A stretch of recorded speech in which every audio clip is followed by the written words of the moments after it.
Selamat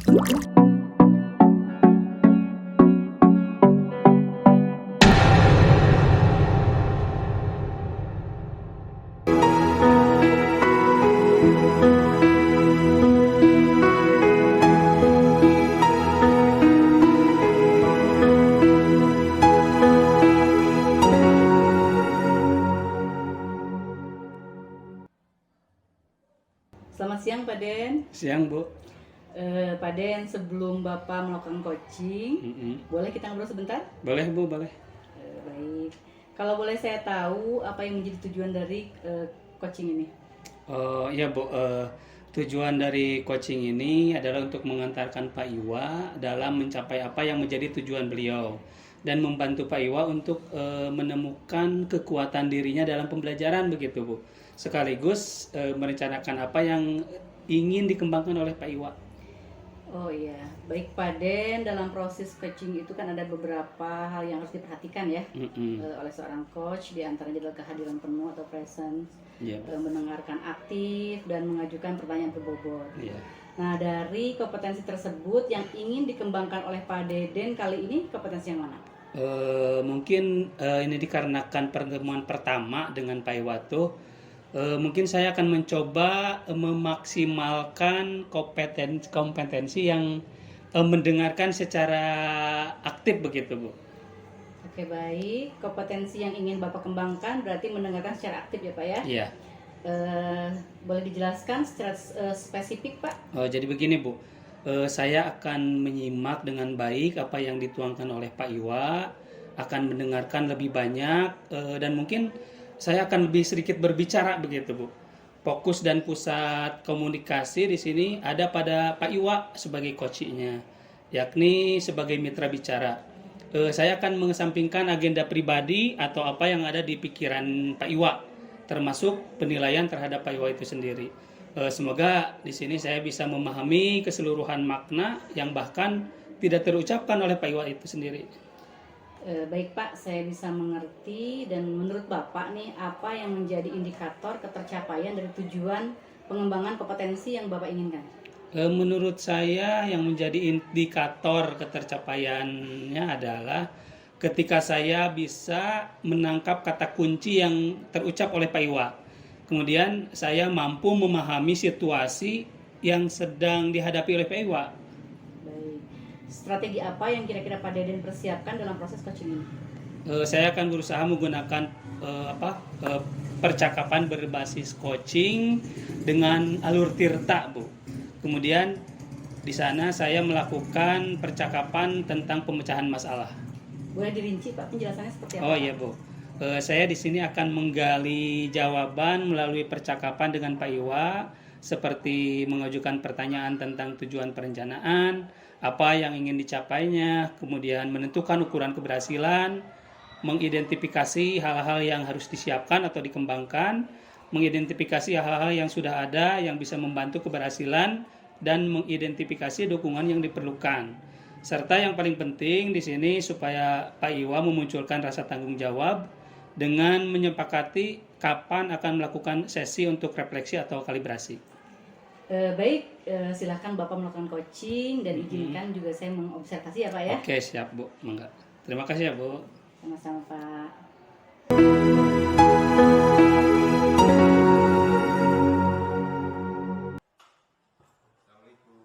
Waalaikumsalam. Pak Iwa, sehat ya Pak? Silakan ya Pak. Alhamdulillah.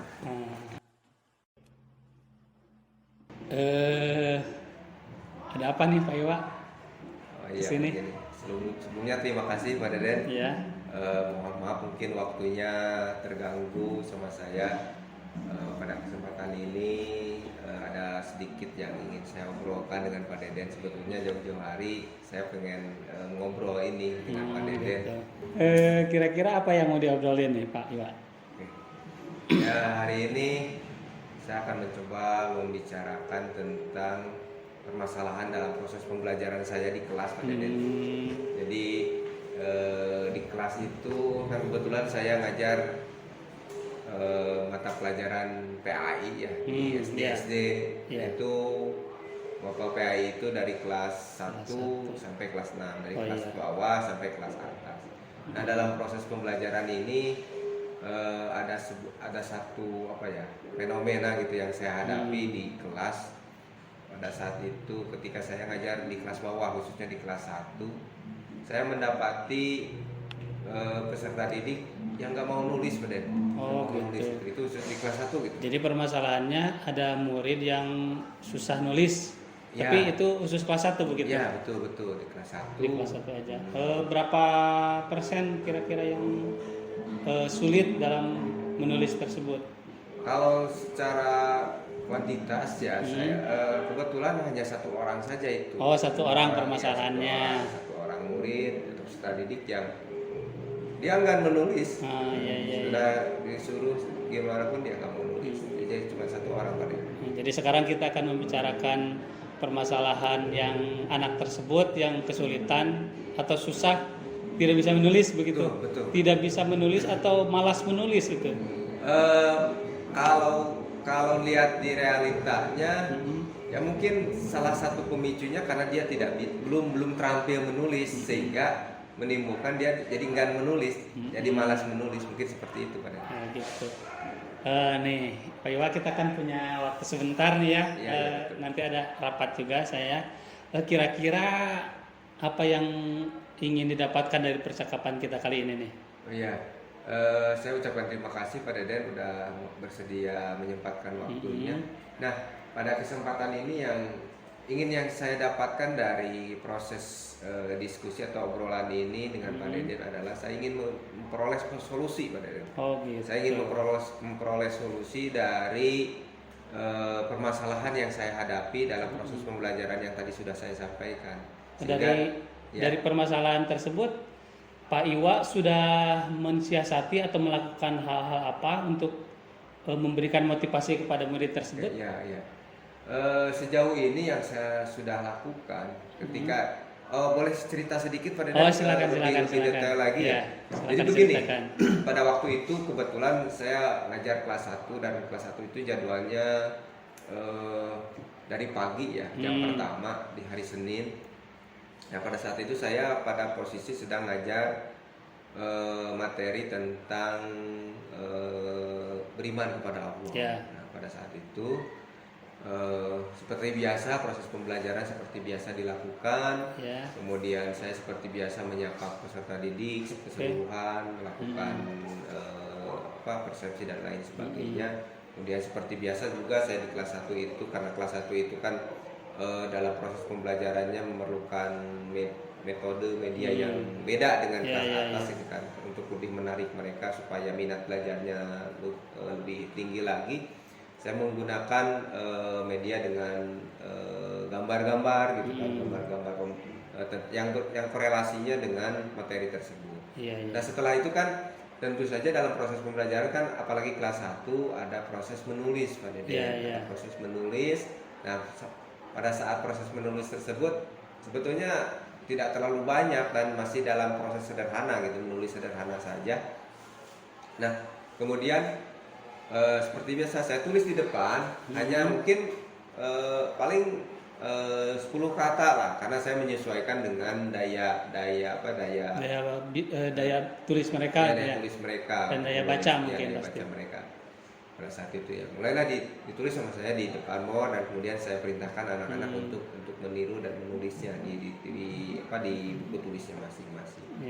Nah, ketika itu alhamdulillah antusias, bahkan ada yang selesai duluan gitu kan, kemudian mereka cukup antusias untuk menulis. Namun pada saat itu ada salah satu anak yang dia nggak menulis, nggak mau menulis. Kemudian saya dekati, saya tanya kenapa nggak mau nulis gitu kan. Setelah itu ya jawab nggak mau nulis, malah nangis gitu kan. Ketika didekati ditanya tentang nulis ini, dia nangis. Dan dia keluar kebetulan kan kalau kelas 1 kan masih ditungguin betul diantar dan ditungguin sama ibunya. Dia keluar gitu, manggil ibunya gitu kan, Jadi seperti itu Pak Deden secara kronologis kejadian. Kemudian pendekatan yang sudah saya lakukan pada saat itu, saya coba gitu kan, setelah dia manggil ibunya, kemudian ibunya datang, kemudian saya, maaf ini boleh si anaknya masuk lagi gitu, masuk lagi. Saya coba metode lain gitu kan, karena kan saya pernah belajar juga ketika anak itu nggak mau nulis, ya coba dengan cara yang lain. Maka pada saat itu saya coba anak ini untuk, ya ayo kalau kamu nggak mau nulis, coba untuk gambar. Gitu. Coba gambar. Jadi Pak Iwa menggunakan metode yang berbeda begitu berbeda ya. dengan yang lain. Kamu gambar aja, nggak apa-apa, boleh gambar. Oh, boleh Pak, boleh, boleh gambar. Cuman saya tentukan gambarnya, kamu gambarnya pemandangan alam ya. Nah, karena saya melihat, karena kan korelasinya dengan materi itu, kalau pemandangan alam tadi materinya tentang beriman kepada Allah, ada korelasinya. Ya Pak, saya mau, ya alhamdulillah mau tuh. Nah, cuman ketika menggambar, ternyata yang digambar bukan pemandangan alam, tetapi gambar yang lain yang tidak ada korelasinya dengan materi. Jadi itu masih ternyata cara tersebut masih juga nggak sempurna seperti itu Pak Deden.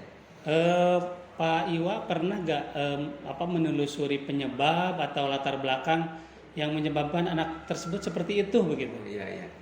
Kalau menelusuri ya sudah saya coba gitu Pak Deden. Salah satunya saya menelusuri ke wali kelasnya, karena kan kalau wali kelas dia lebih tahu gitu kan kesehariannya sama wali kelas. Kalau saya kan jadwal seminggu sekali gitu kan. Maka saya coba menelusuri informasi tentang anak tersebut ke wali kelasnya. Kebetulan wali kelasnya Ibu Santi. Saya coba bertanya gitu di jam istirahat ketika ngumpul di ruang kantor. Saya coba berdiskusi dengan Ibu Santi. Bu, ini gimana nih anak ini? Siapa namanya Pak? Ini namanya Alvin. Muhammad Alvin ini nggak mau nulis. Terus kemudian Bu Santi ini, betul Pak, emang sama gitu kan. Jadi di bukan hanya pelajaran Pak Iwa ya. Di pelajaran yang lain juga sama, dia motivasi untuk menulisnya sangat rendah gitu kan, nggak mau. Jadi dikira saya hanya pelajaran saya saja gitu kan. Kalau begitu mah sama, ya tentunya ini menjadi bahan renungan kita bersama gitu, antara wali kelas dengan guru mapelnya juga gitu kan. Seperti itu Pak Deden, sudah saya coba telusuri. Dan ternyata coba terus saya teliti gitu kan, setiap minggu saya lihat perkembangannya. Dan ternyata memang si anak ini dia masih masih ketergantungan sama ibunya gitu kan, masih ketergantungan sama ibu. Kalau anak-anak yang lain kan mereka ketika diantar kemudian ditungguin, ya memang sama-sama ditungguin, tetapi ibu-ibu yang lain itu mereka nunggunya di tempat yang agak jauh. Tapi si anak ini memang nggak mau jauh dari ibunya. Jadi setelah disusun seperti itu, mungkin masih masih mau sama ibunya gitu, nggak mau jauh dari ibunya gitu, seperti itu. Kira-kira nih Pak Iwa, setelah melakukan identifikasi tersebut untuk langkah selanjutnya apa kira-kira menurut Pak Iwa? Ya, kalau secara mungkin cara menanggulanginya, tadi saya sudah menelusuri penyebabnya, menelusuri asbab kronologis dari awal. Timbul dalam pemikiran saya ini, saya akan mencoba metode atau model pembelajaran yang lain gitu kan. Tadi walaupun sebetulnya sudah saya coba gitu dengan yang seperti apa? Ya, contoh misalkan akan pakai metode kartu gitu kan, kartu menyusun kartu tentang yang korelasinya dengan materi pembelajaran, kemudian menggunakan gambar-gambar yang menarik, kemudian ya mudah-mudahan dengan berbagai metode itu bisa istilahnya menstimulasi motivasi belajar anak tersebut, khususnya untuk menulis gitu, Ada yang lain selain itu? Nah, selain itu mungkin akan saya coba diskusikan juga dengan wali kelas, yang khususnya wali kelas, karena ini korelasinya juga dengan wali kelas. Saya akan coba diskusikan juga dengan wali kelas. Mungkin wali kelas atau guru-guru senior yang lain punya strategi atau cara tertentu, punya pengalaman tertentu. Karena saya yakin guru-guru senior punya pengalaman menghadapi anak-anak seperti itu. Mungkin akan coba berkolaborasi gitu kan dengan rekan guru yang lain, khususnya guru senior, untuk mendiskusikan permasalahan tersebut. Jadi Pak Iwa, nanti mau menggunakan metode yang lebih variatif begitu ya, betul. akan berkolaborasi dengan guru-guru lain begitu ya. Betul. Dari hal tersebut yang mungkin paling dekat akan dilaksanakan yang mana dulu nih kira-kira? Tadi ada sedikit terlewat Pak Deden.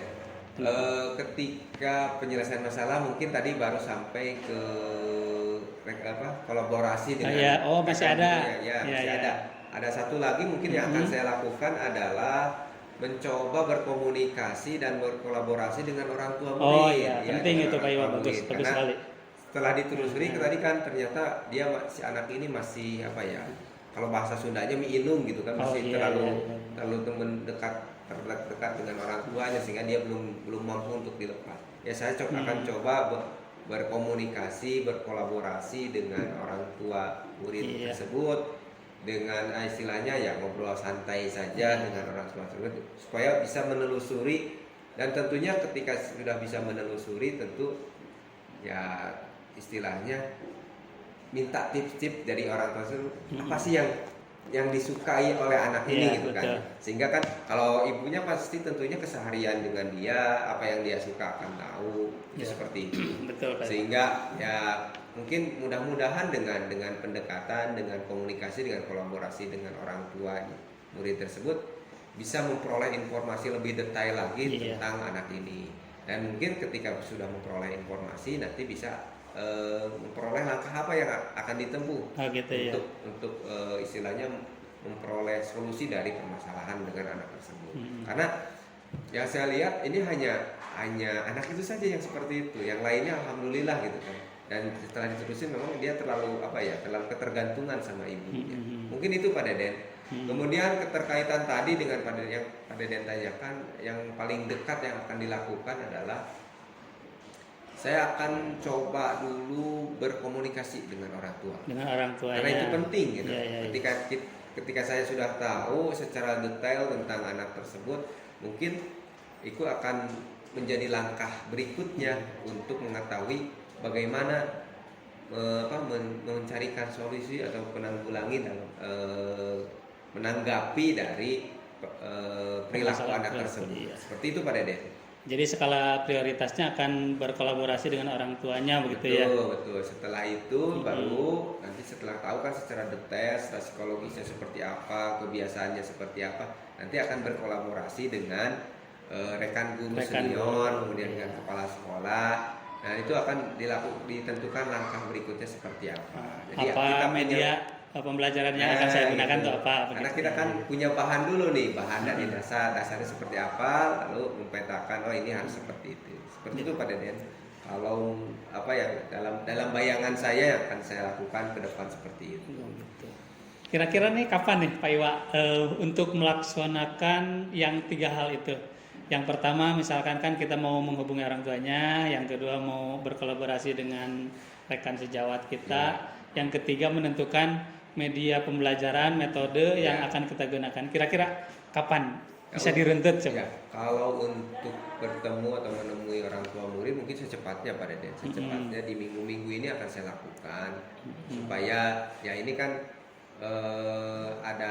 ada jeda juga gitu kan, waktu kebetulan sekarang kan sedang PAS PAS, maka secara kesibukan saya juga gitu kan agak sedikit berkurang gitu kan, sehingga bisa meluangkan waktu lebih banyak untuk bisa berkomunikasi dengan orang tua. Jadi minggu ini bisa dilaksanakan. Minggu ini insya Allah bisa dilaksanakan, berkolaborasi, berkomunikasi dengan orang tuanya. Mungkin teknisnya memanggil atau kalau memanggil terlalu formal gitu, takutnya nanti orang tuanya gimana gitu kan. Mungkin ya obrolan lebih ringan lah dengan orang tuanya. Mungkin bisa dilaksanakan setelah proses pembelajaran. Mungkin seperti itu Pak Deden. Jadi teknisnya bisa orang tua dipanggil ke sekolah atau Pak Iwanya mengunjungi rumahnya begitu? Gimana? Lebih seperti ini, mungkin meluangkan waktunya adalah ketika setelah selesai proses pembelajaran. Oh begitu. Karena untuk sekarang kan sudah lumayan santai lah gitu kan. Untuk setelah melaksanakan PAS itu kan tidak terlalu waktunya bisa banyak peluang gitu. Banyak peluang waktu untuk bisa melaksanakan komunikasi dengan orang tua. Seperti itu Pak Deden. Di situ siapa kira-kira yang mau dilibatkan oleh Pak Iwa? Nah, untuk komunikasi dengan orang tua mungkin saya akan melibatkan orang tua wali murid. Oh iya. Murid. Iya. Jadi berbicara 6 mata, jadi bukan 4 mata gitu. 6 mata antara orang tua, wali murid juga dengan saya, sehingga nanti ketahuan tuh bisa saling istilahnya saling mengisi lah satu sama lainnya, komunikasi yang akan dijalankan seperti itu Pak Deden. Kira-kira nih Pak Iwa melihat ada hambatan nggak di sini?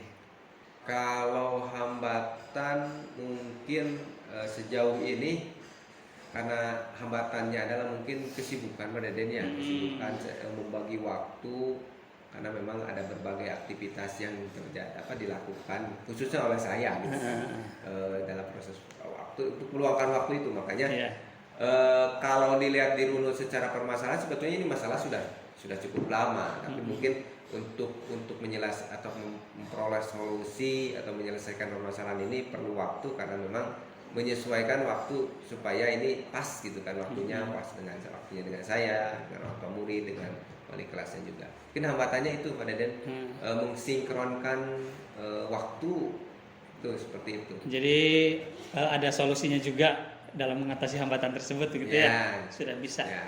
Artinya kan tadi sudah disampaikan ketika sekarang kan sudah selesai melaksanakan PAS itu kan waktu lumayan agak-agak renggang lah gitu.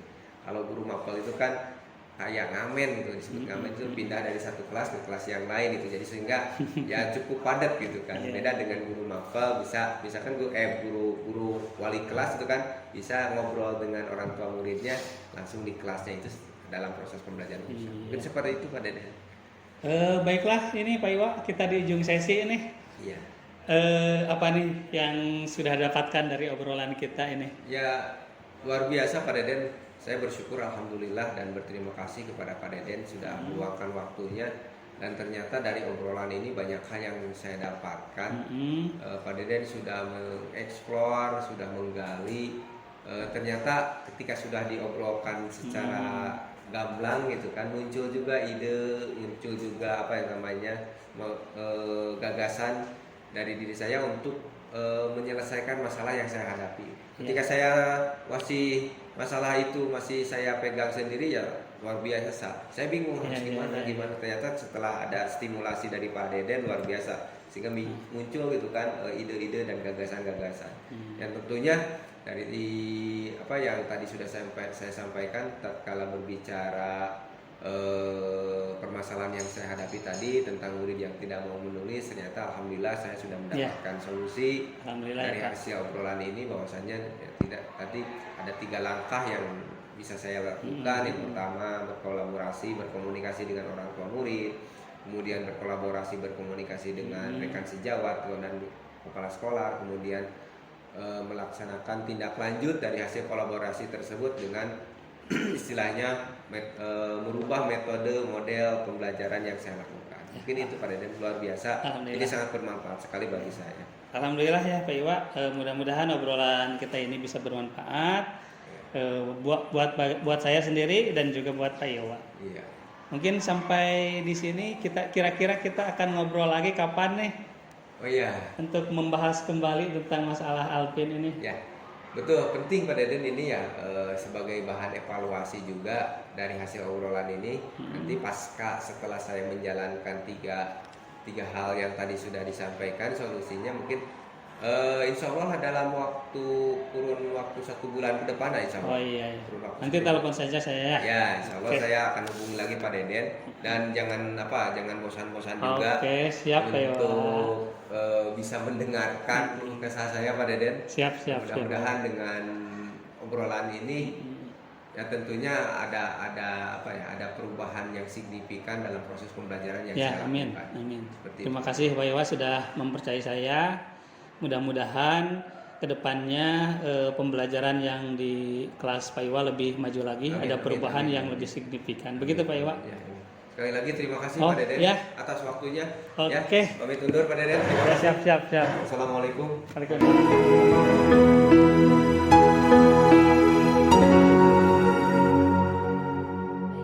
Deden, setelah tadi Bapak melakukan coaching, apa yang Bapak lakukan untuk mencapai indikator pengembangan yang sudah Bapak tetapkan ketika tadi percakapan pra-coaching kita, Pak? Yang saya lakukan adalah saya mendengarkan dengan baik apa yang disampaikan oleh Pak Iwa, sehingga saya bisa menangkap kata kunci dari pernyataan-pernyataan Pak Iwa, begitu Bu. Baik, bolehkah saya menyampaikan hasil observasi saya, Pak? Oh, mangga silakan Bu.